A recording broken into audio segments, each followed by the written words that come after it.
Hey everyone, welcome back for another deep dive. Today we're going to be tackling original sin. Ooh, that's a big one. Yeah, it really is. It's one of those topics that's both familiar, like we've all heard the term, we kind of think we know what it means, but when you really start to dig into it, Yeah. it gets pretty complex. So to guide us through this deep dive, we're turning to theologian Gerhard Pfandl and his paper called Some Thoughts on Original Sin. Now, this is a paper that really gets into, it doesn't, I mean, it goes all the way back to the biblical roots Yeah. and then traces the history of how the idea has been understood and debated over the centuries. Mm. And then it even delves into how different branches of Christianity, including Adventism, Yeah. have viewed this concept. And that's what I'm really interested to unpack today because, we throw around this term original sin, but Right. what does it actually mean? Where did the idea come from, and how does it affect how we understand ourselves and our relationship with God? You hit the nail on the head there. I think that's the key, isn't it? It's not just about knowing the facts. Right. It's about understanding what original sin means for us today. Like, how does it shape our worldview? How does it influence our understanding of salvation? Exactly.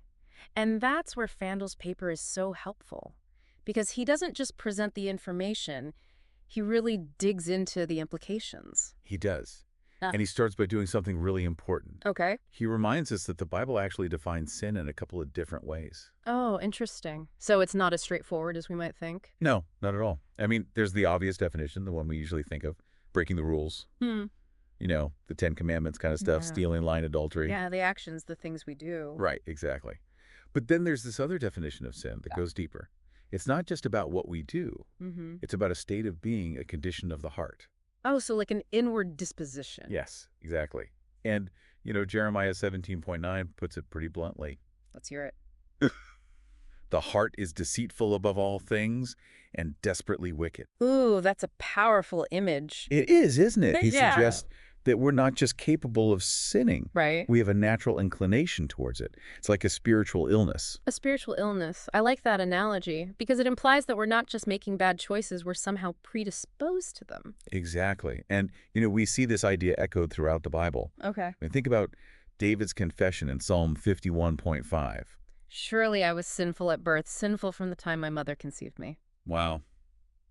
Heavy stuff, right? It is. It really makes you think about the nature of human nature. Are we born flawed? Are we doomed from the start? Well, and that's where the story of Adam and Eve comes in. Okay, so how does the fall connect to this idea of original sin?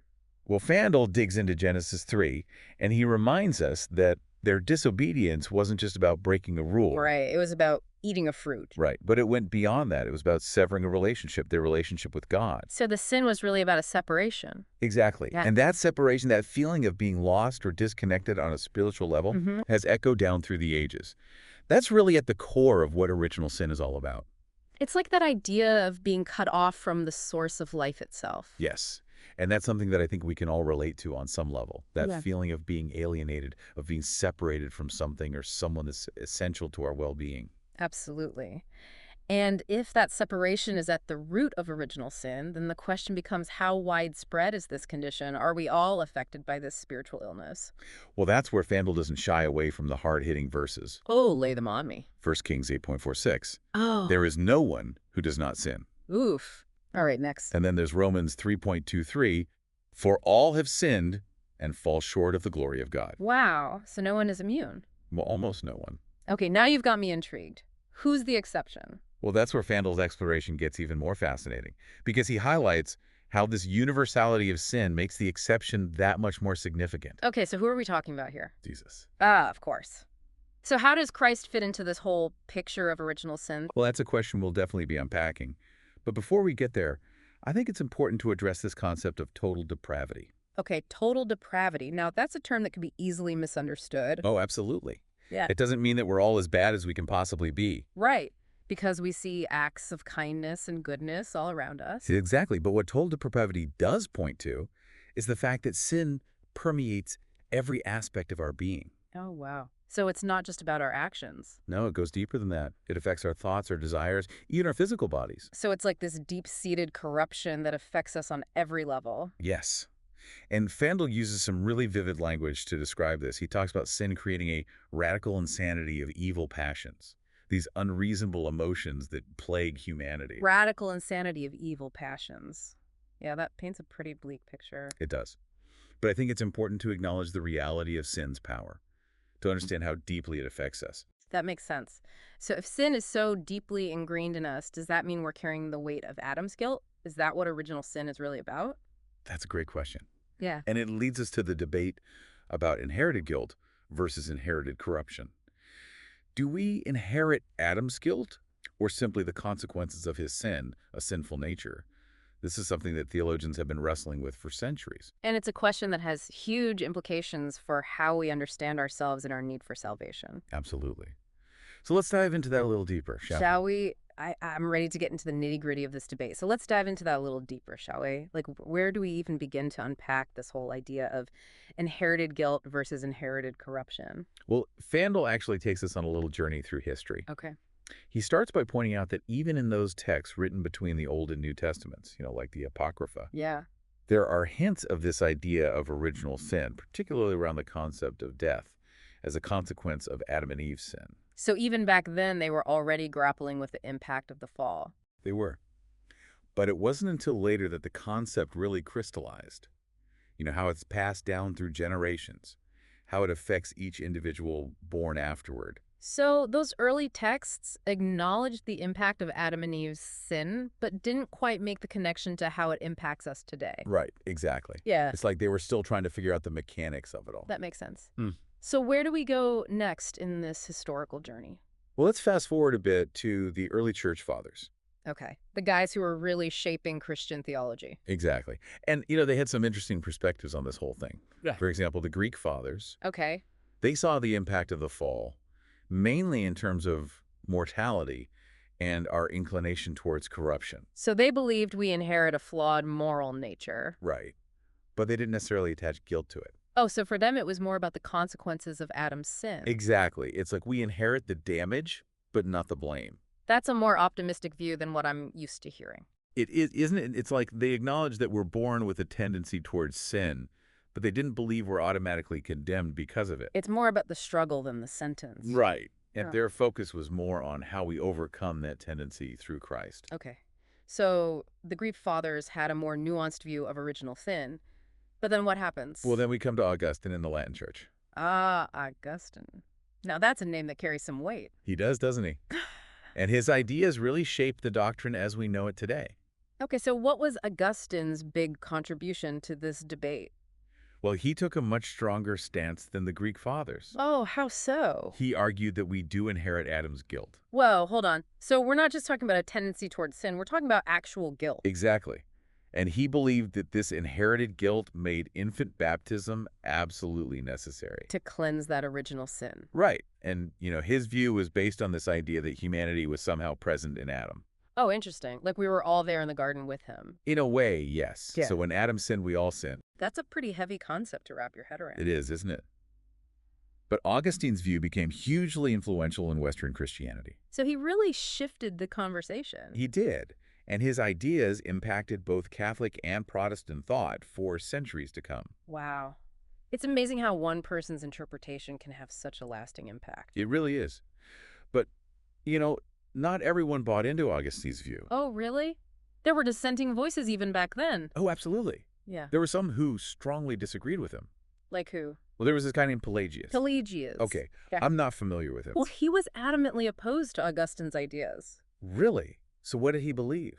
Well, Pelagius believed that Adam's sin was a bad example, Okay. but we don't inherit any guilt or corruption from it. So for him, it was all about free will. Exactly. He argued that we're born with the capacity for both good and evil, and our choices are what determine our fate. So no predestination, no inherent sinfulness. Nope. Pelagius believed that we start with a clean slate, and it's up to us whether we choose sin or not. So he put a lot of emphasis on personal responsibility. He did. And, his views were actually condemned by the church. Oh, wow. So Augustine's interpretation really won out in the end. It did for the most part. Yeah. But, even though Pelagius's views were officially rejected, Yeah. they continued to surface in different forms throughout history. So the debate never really went away. No, it didn't. And These early centuries of Christianity were just the beginning. So the conversation about original sin just kept evolving. It did. It's like this ongoing wrestling match with these big questions about human nature and divine justice. I can see how this topic would keep people talking for centuries. And, we could spend hours talking about how different theologians weighed in on this issue. I bet. But can we maybe hit some of the highlights? Sure. Like, for example, Thomas Aquinas. Oh, yeah, the big name from medieval Catholic theology. Exactly. Well, he built on Augustine's ideas, Okay. but he defined original sin as the privation of original righteousness. Privation of original righteousness. Now that sounds a bit like theological jargon to me. It does, doesn't it? Mm-hmm. But basically what he meant was that when God created Adam and Eve, they were given a kind of spiritual immunity to sin and death. Okay. But when they disobeyed God, they lost that immunity. Yeah. And because of that, we inherited a vulnerability to sin. So it's not necessarily about inheriting guilt directly, Right. but rather inheriting a lack of that original holiness that would have protected us from sin. Exactly. Yeah. And that's a really interesting way to think about it, isn't it? It is. It shifts the focus from what we've done wrong to what we're missing. Exactly. And then, of course, we come to the Reformation. Ah, yes. The big shakeup in Christian thought. Exactly. And, thinkers like Martin Luther and John Calvin, Yeah, they really latched onto Augustine's concept of total depravity. they doubled down on it. They did. Right. They emphasized just how deeply rooted sin is in human nature. So Augustine's ideas had a long reach. They did. In fact, the Catholic Church, during the Council of Trent, actually addressed the issue of original sin head-on. Oh, really? Yeah. They reaffirmed Augustine's view and condemned any suggestion that infants don't need baptism to be cleansed of inherited guilt. Wow. So the debate was still raging centuries later. It was. And, alongside these dominant views, Yeah.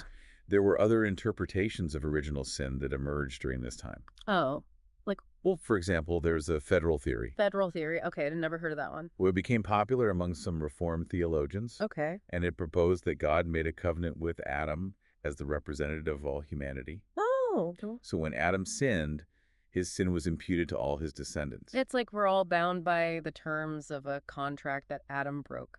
That's a good way to put it. Yeah. And then there's the immediate imputation theory. Immediate imputation. Okay, now we're getting into the weeds. I know, right?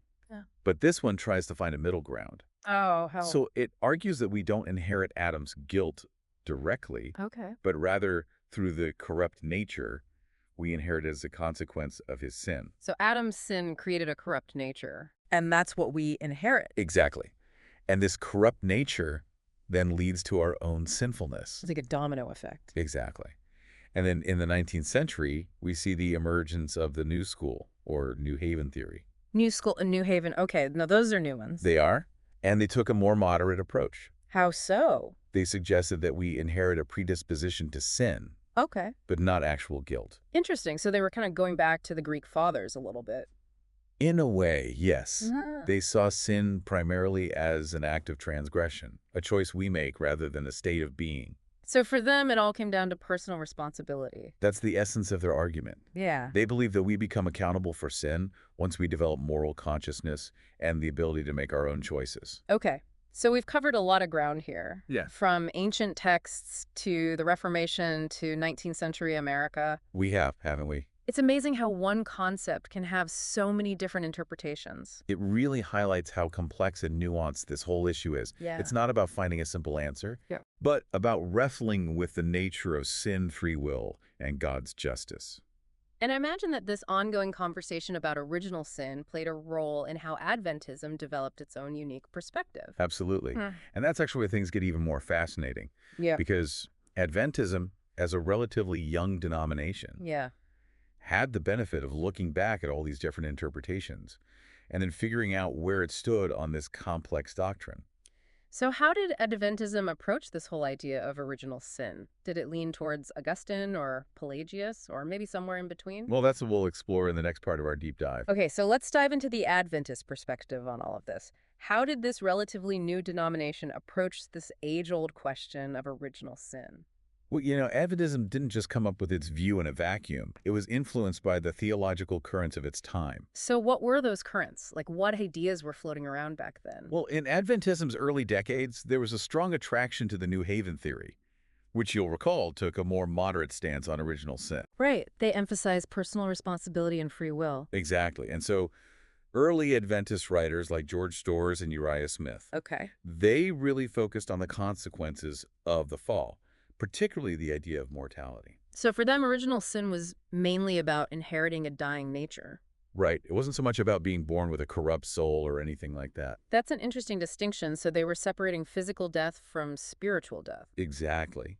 And, this view was closely tied to their belief in conditional immortality. Conditional immortality, meaning that we don't have an immortal soul that automatically goes to heaven or hell after death. Right. And so they believe that spiritual death is the result of our own personal sin, not a direct consequence of Adam's transgression. So Adam's sin brought physical death into the world, but not necessarily spiritual death. That's how they saw it. But Pfandl points out that this view started to shift within Adventism towards the late 19th century. Oh, so what happened? Did they start leaning more towards Augustine's view? Well, not exactly.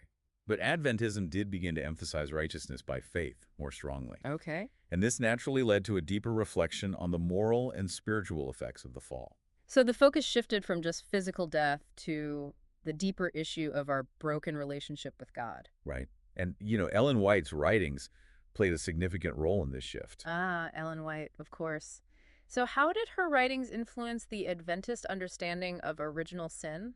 Well, she started to highlight the concept of inherent depravity. Inherent depravity, meaning that we have a natural inclination towards sin. Yes, and she described the human heart as naturally inclined towards evil. So this moved Adventist thought a bit closer to the Augustinian view. It did.